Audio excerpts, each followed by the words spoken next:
Asubuhi ya leo mapema, mke wa bilionea marehemu Reginald Mengi amemwandikia barua ya wazi Rais Samia Suluhu Hassan akielezea dhuluma na changamoto zinazowakumba wake wa watoto wanaopoteza baba katika kugawana urithi. Amesisitiza kuwa tatizo hilo limeenea kwa familia nyingi nchini na kuiomba serikali ichukue hatua kulinda haki za watoto na wajane.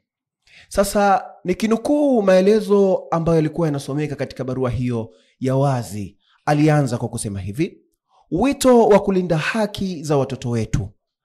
Mama mpendwa, Mheshimiwa Rais Samia Suluhu Hassan, na kuandikia kwa heshima na upendo mkubwa, nikiwa na shukran kwa uongozi wako wa kipekee. Umeleta matumaini makubwa kwa Watanzania, hasa wanawake na watoto, kwa kuonesha kwamba uongozi wa huruma, hekima na maono unaweza kuleta mabadiliko ya kweli. Kwa moyo huo wa matumaini, naomba kukuletea kilio cha watoto wengi wanaoachwa yatima baada ya kifo cha mzazi mmoja, hasa baba. Licha ya sheria zetu kutambua haki za watoto katika matunzo na urithi, kwa bahati mbaya haki hizi mara nyingi hazitekelezwi ipasavyo. Kinachoumiza zaidi ni pale mama aliyefiwa na mume wake akiwa bado anapambana na huzuni, anajikuta akinyimwa haki ya kusimamia mali alizoachiwa kwa ajili ya watoto wake. Matatizo haya yamekuwa yakirudiwa mara kwa mara. Wasimamizi wa mirathi kutumia vibaya mamlaka yao, mama wajane huachwa katika mateso, na watoto kukosa msaada waliostahili kupata kutoka kwa mali za wazazi wao. Inasikitisha sana kuona watoto katika kipindi chao kigumu zaidi wakikosa ulinzi na msaada wanaohitaji.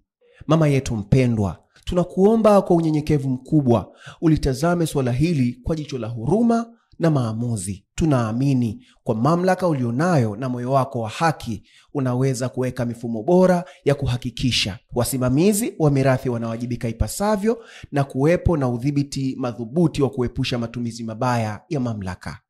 Mama wajane na watoto wao wadogo wanapewa ulinzi maalum wa kisheria ili wasiathirike zaidi baada ya kupoteza kipenzi chao. Tunaamini kuwa kwa kuweka ulinzi wa haki za watoto katika ajenda yako ya kitaifa, utaacha alama ya kudumu katika urithi wa haki, huruma na mabadiliko ya kweli kwa kizazi kijacho. Uendelee kung'ara kama taa ya matumaini kwa taifa letu. Mungu akubariki na akuongoze katika kila hatua. Mwisho wa kunukuu. Maneno haya na barua hii ya wazi inakuja siku chache mara baada ya tukio la mjane Alais anayeishi katika kata ya Mikocheni jijini Dar es Salaam kuweza kukutwa ama kuweza kuvamiwa katika nyumba yake na watu wanaodaiwa kuwa ni watu waliokuwa wanadaiana na marehemu mume wake.